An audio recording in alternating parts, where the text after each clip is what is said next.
Hey Bubble family, welcome back to the channel. Sorry that I've only done this video so far this week.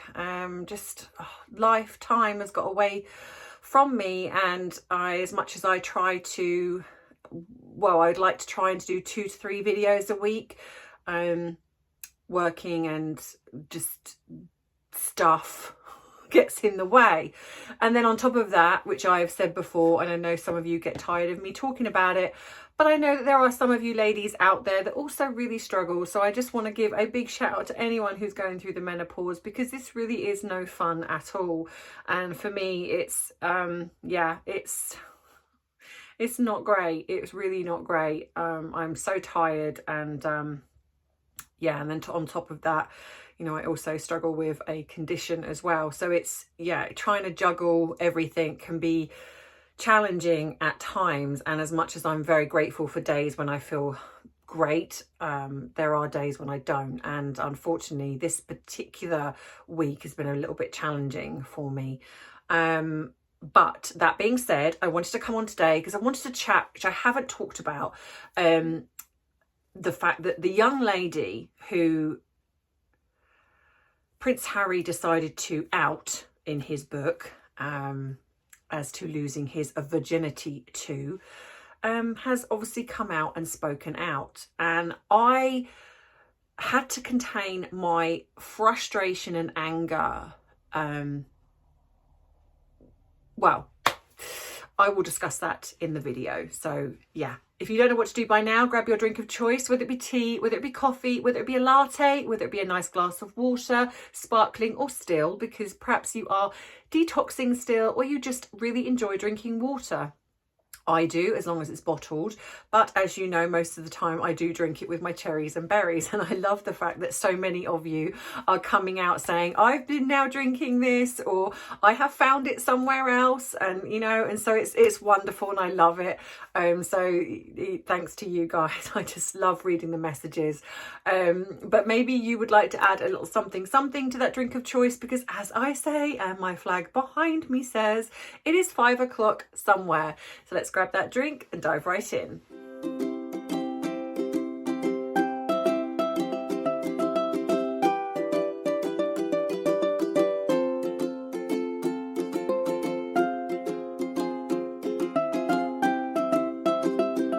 So by now, most of you probably know that Sasha Walpole? Let me just check, so I want to make sure I got that right. Walpole, Walpole, has spoken out in regards to, she was the person that Harry exposed in his book, The Spare.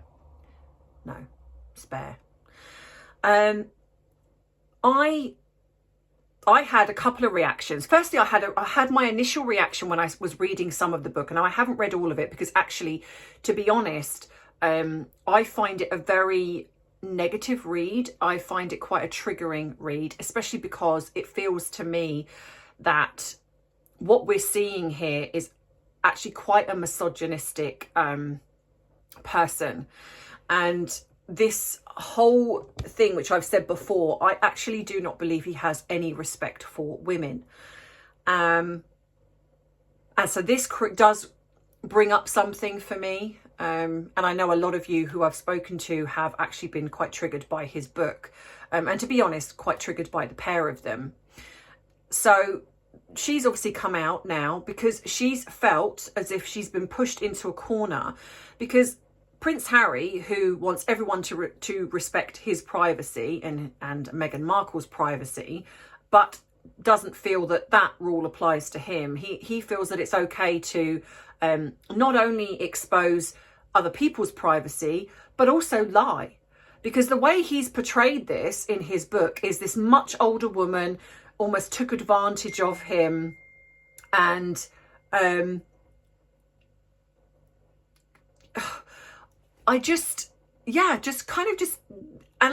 kind of looked at this and thought, why would you put this in the book? You knew this was a lie, because apparently, obviously, she's come out now, and I believe at the time she was it 18, nearly 19? So I think she was a little bit older than Harry. And so to me, this was 2 young people getting drunk and having sex in a field. Maybe a few of us have done that or not done that, you know, but I'm sure there's been times when we were young that we got up to things that probably we wouldn't repeat as we got older, or some might, who knows. But I really felt for her. I really felt for her because she's been, I almost kind of feel like some part of me wants to go, how dare you, Harry? How dare you actually expose something that was very personal? Because like she says, she kept this quiet for 21 years and would never have said anything, which shows you the level of respect she had for the privacy of it being Prince Harry and the family.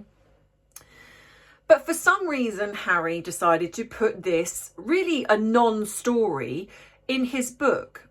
And I think this shows the level of emotional immaturity that Harry has, because what I'm guessing after reading it, that he probably has felt that it's almost like it's a, oh, look at me, look, I'm one of the lads, you know, I lost my virginity to an older woman. And it really does feel like this is something that you might say when you're at school. And you know, you're kind of boasting about when you possibly just lost your virginity to your girlfriend or something, or you have got an attraction perhaps to a teacher at school. I mean, I used to fancy my PE teacher, and you know, but it, you know, never went anywhere. But you know, we've all had crushes on teachers or older people, and so it kind of comes across as it's very much kind of like, oh, you know, I'm like when someone lies and says, oh, I slept with this older woman, and you know, and the lads all go high five, and you know, oh yeah, good for you, sleeping with an older woman, or you know, that type of thing, and it kind of comes across like that in the book. So there's Harry thinking it's okay to expose this poor woman who's now actually been forced into coming out and speaking about the situation. But the way that she's described this as well is that Harry was a friend. So, but not only that, he ghosted her. After this happened, he ghosted her. And so there's this young person, sorry, my thing's going off. So there's you know, her as a young woman, and she slept with someone that she believed was a friend of hers. And what does he do? He ghosts her. And I really do think on a more sinister level, this really has started to show, probably from a very early age, which I've said in my Harry series, that he really, really has such a lack of respect for women. And then there's elements in the book where he talks about plying women with drink and having sex with them. And I've said before, there's a word for that. And it feels as if it's almost, you know, because here he sort of says, you know, he plied her with drink. Now, I'm not saying that these two are not responsible. I mean, you know, you sort of have to question how responsible are you at that age. But it really does seem to me that Harry is incredibly immature. And the way he speaks about this in his book really does show the fact that he does not think or care about the repercussions of what this can have on somebody. Because she's kept this quiet. And now she's been thrust into the media spotlight, because what was going on behind the scenes, like she said, is that people were starting to try and search for her. You know, so then you have the fact that your family then gets involved. You know, if they find out who you are they going to be camping outside your home address or things like that? But not only that, he's portrayed her as being this older woman, which, if you look at the fact, can actually be quite dangerous. Because if Harry is sort of saying that he was perhaps, I don't know, 16 or 17 at the time, and then this older woman took advantage of him, well, you know, that's, I mean, it's not illegal, because obviously 16 in the UK, whether you like it, agree with it or not, is legal age of consent. However, it is still frowned upon. We would still look at that and think, well, that's still not okay for an older woman to take advantage. But the hypocrisy where, you know, even in the media, they kind of almost like joked about it as if it was like, oh, you know, Harry, you know, she rode him like a stallion. But you flip that and imagine that to be an older man to a younger girl, and it's not the same, is it? You know, it's treated as if this is really bad, which, you know, it is either way. And I just felt just, oh, do you know, there's this part of me that, like I say, as a therapist, and I look into the psychology world, and you know, and I can see, you know, reading between the lines and things like that. But this Harry, he's dealing with human beings, people that have feelings, have families. And like I say, this woman has now been thrust into the media spotlight. Her name is everywhere now. And for her, and good for her, she wanted to control the narrative because she could see what was happening.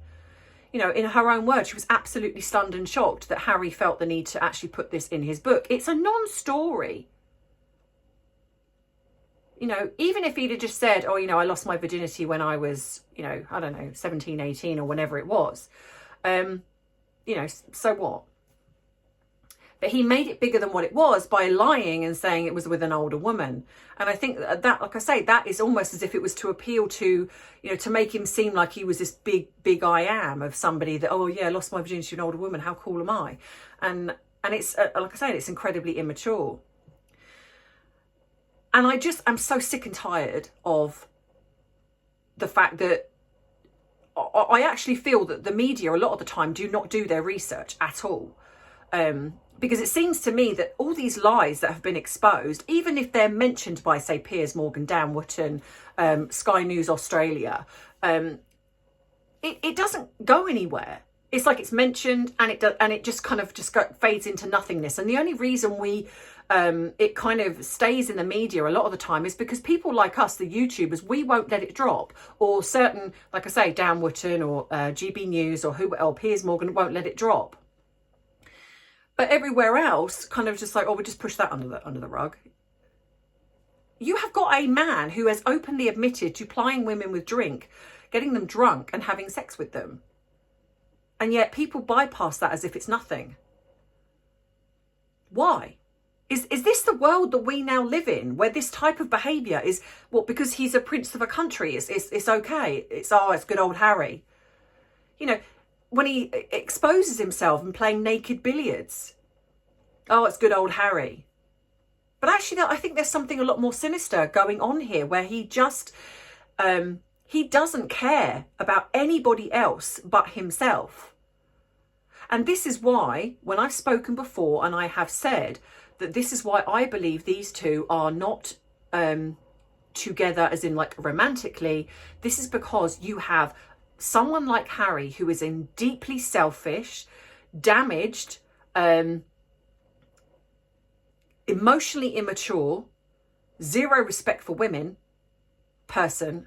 And then you have Meghan, who is, in my opinion, a narcissist of the extreme version, where you almost borderline sociopathic. These two together are a match made in heaven not.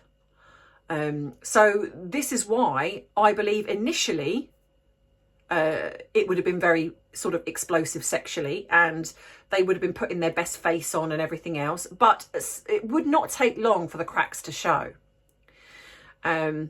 Which you have to then say to yourself, why would they stay together? As in, why do we see them occasionally publicly when there's things going on? It's because it's a business arrangement. I think they're both as bad as each other, and in a way, they both deserve each other, because she has zero respect for anyone, especially anyone that she should respect, like her family, and Harry has zero respect for anybody. And I will include his mother in that. I mean, like I say, yes, it's awful that he lost his mother, but so did William. And in fact, I would say partly it was a lot harder for William because A, he was old enough to understand it. B, he was also his mother's almost confidant, which I don't agree with, but he was. He was worried about his father, worried about his brother. He had the weight of the world on his shoulders, and then also knowing that he's going to be the king one day. He had a huge amount of pressure. Harry had the best of both worlds.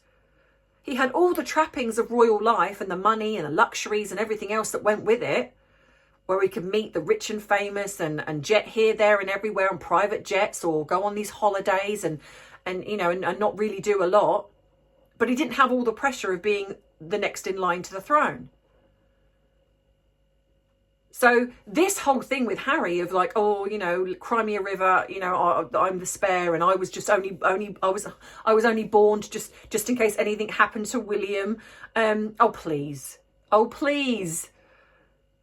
you know, you actually loved it, and I would say even right up until meeting Meghan, you were quite happy being part of the royal family. Yeah, I'm sure there were moments when you got fed up with it, when you didn't like the way the media portrayed you, but you enjoyed what came with it. So this whole thing of, you know, oh, you know, my privacy and the media is this and the media is that. But yet when he wants to use it, he's quite happy to expose this young woman. Well, she's not a young woman, obviously, but this woman who he had no place doing, and reveal a lie, which then forced her to come out and speak about it. That's okay though, in Harry's world. So I just get fed up with it. I get fed up with the pair of them. And of course now we've got this new stuff that's circulating of the coronation. And, you know, and I have spoken to a few people that have said, you know, they feel angry, and I get it. I really get it. I believe you me, I absolutely do. Trust me. Try living in the county that they're associated with. It drives me nuts. I immensely dislike the fact that we have the Sussex squad, and that it's always the Sussexes when they've spent 40 minutes here, when we have other royals that go and visit the counties and the towns, and you know, and actually give back and do things. We get those two clowns. So I do feel very strongly about this. And as far as the coronation goes, I'm trying to look at this from a between the lines perspective. I believe the royal family are trying to take the moral high ground. It's almost like a no-win situation, really. If they don't invite them, then they are deemed petty, possibly. And even though, okay, potentially they could use it, we worry about the security risk, which I still think there is. But I wonder if they've taken the high road because they're possibly hoping that they won't come anyway, being as it's alleged Archie's birthday. You know, because I don't believe for 1 second they're going to come over here and bring the kids with them, because, well, you know my theory and my what I think about the kids. So I don't think that's going to happen. So have they done it in the hope that they go, no, we're sorry, we're going to stay behind because it's A's birthday, so we can't come? Or is it going to be that they're going to orchestrate it so Harry comes but she doesn't? And in which case they're potentially going to get Harry on his own, and they're going to sit him down and say, right, this has got to stop. Because let's face it, he goes everywhere pretty much with her. So is that a potentially going to be something that's, you know, because this is not a family occasion. As much as I appreciate he's going to want family there, this is a state occasion. So there's no reason for Harry to be there other than family. And let's be honest, he's not exactly acted like he's family. So is it the royal family taking the moral high ground? I don't know. Possibly. And I want to think that maybe that is the case. And also because if they do come, they can control them here. A bit like what they had with the Jubilee. You know, we hardly saw them and they were not happy about that. So could it be that they are going, if they come here, then they can be controlled? Because let's face it, if not, we're going to have probably endless stories of them going out and about and doing things, and it's going to possibly take away from the coronation. But I still think, regardless of all of that, how awful is it that you've got to think like that? You've got to sit down, and not only is this one of the most important things in this you know, man's life, King Charles's life, of being, you know, he's waited a long time for this. And rather than just, do you know what, get excited, enjoy, you know, it's a huge moment, you know, having all his family there, his grandchildren there. No. In the back of all of that, it's got to be, how can we do this and how can we deal with those two? How sad that those two cannot give him this moment. They have to do what they've done where they've orchestrated all of this leading up to the coronation, because it monopolises everything. And then not only that, release things around Catherine's birthday and all the little subtle digs that they give and the lies they've told. And I just think, in my opinion, I know people get angry about it, but I don't believe they're anywhere near as popular as what people try and make them out to be. Their fan base try and make them out to be. And I think it's interesting how this is going to play itself out in regards to the coronation. Like I've said before, over this period, I will not talk about them. I will talk about things afterwards, but I want to focus on the coronation and the things that are surrounding that and the positive things that are going to be coming out around that. I am going, and I know that I suffer from this. I suffer with this because when I do other videos, people aren't as interested. And it's frustrating to me because I wish that all YouTubers would band together and just do a media blackout on them and not talk about them. I wish the media would do a media blackout on them over the coronation and not talk about them. But we know they won't. And this is part of the problem. You know, all the time the media keeps bringing up stories about them. People like us talk about them. If they stopped, we'd have nothing to talk about. We can go on to other things.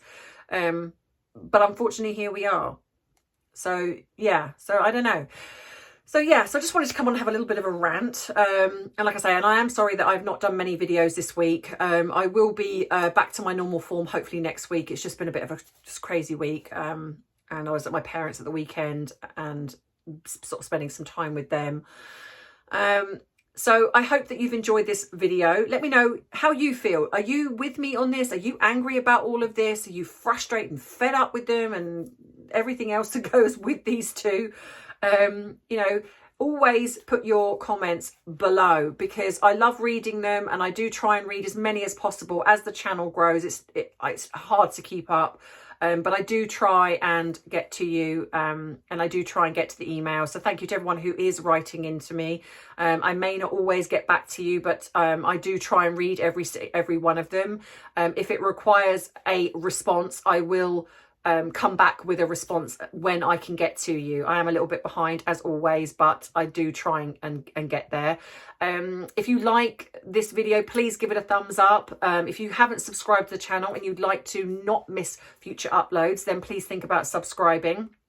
Like I say, in the box below, you can find everything that you need to contact me. If you'd like to send me something, there is a PO box address. I have people that send me some wonderful cards and letters. I keep them all. I've got a little folder that I keep every single one of the cards and letters that I'm sent, and the little gifts that I get for Arthur or for myself. I'm so grateful for. So thank you so much. It's lovely where I get things from all over the world. I've just had a lovely lady has just sent me a box of, which I have to say is one of my favorite things. Is it the brownie cookies, the mint crunch, is it?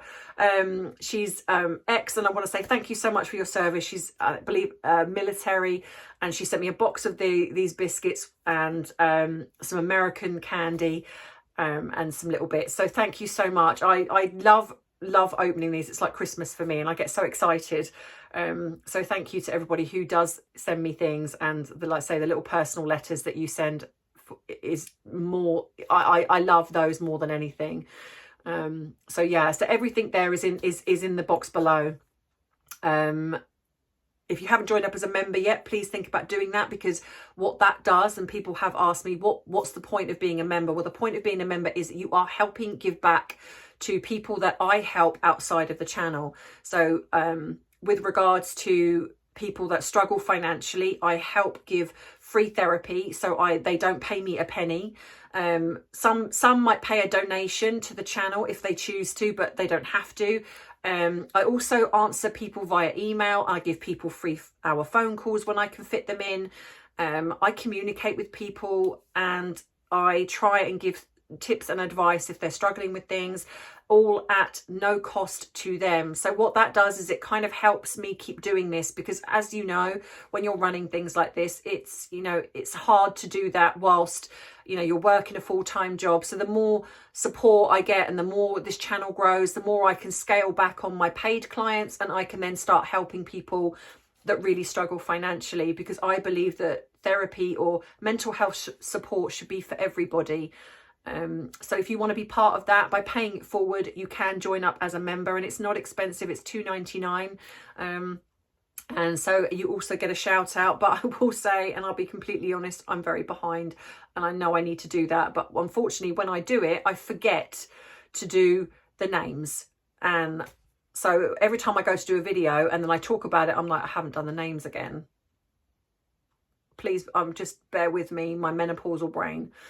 I will get to you, I promise.